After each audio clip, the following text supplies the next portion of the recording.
Kung natakam ka rin sa aking bersyon ng buttered garlic seafood, tara, tuturuan ko kayo kung paano ko niluto to. Nilaga ko nga muna yung mais. At sunod nga ay nagpainitan na ako ng mantika at nilagay ko dyan yung margarine. So hintayin lang natin ito matunaw. Yung mga seafood nga pala ay nailaga ko na.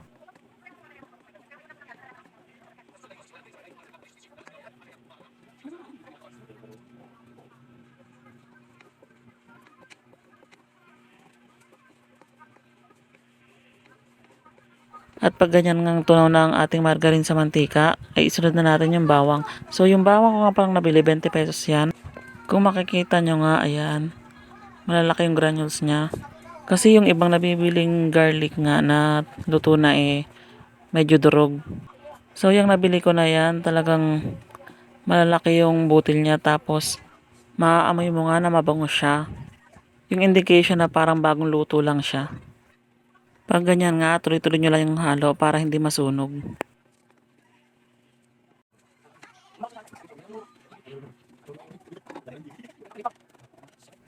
Pagkatapos nga ng bawang, sunod naman natin tong chili flakes.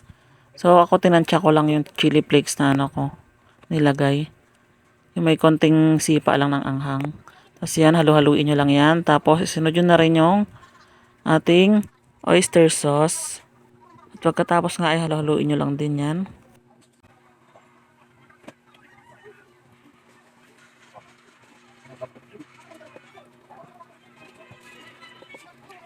At pag ganyan nga, nag-blend na, lagyan na natin ng magic sarap, pamintang durog, tsaka konting asin. Pagkatapos nga ay halu-haluin nyo lang siya ng tuloy-tuloy.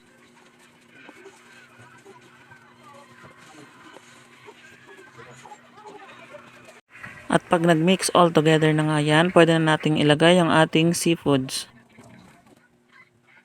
So una ko nga nilagay yung ating hipon at ang ating pusit. Tapos halu-haluin lang natin yan. Pagkatapos naman isunod na rin natin yung ating tahong at crab. At ayan nga, halu-haluin nyo lang siya ng mabuti para mag-spread yung sauce sa ating seafoods.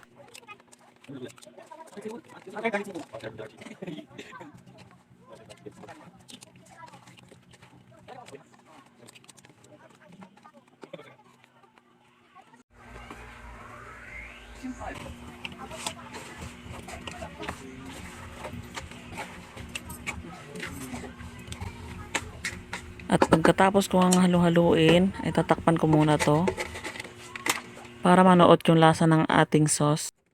At last nga nating ilagay yung ating nilagang mais.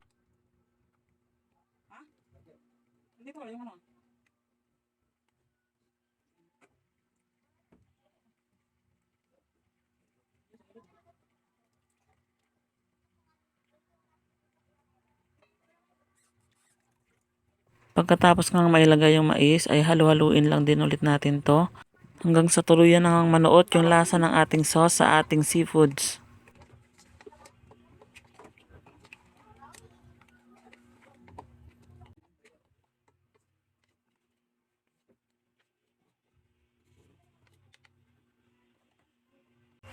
At ayan na nga po, luto na ang ating buttered garlic seafoods. And here comes the taste test.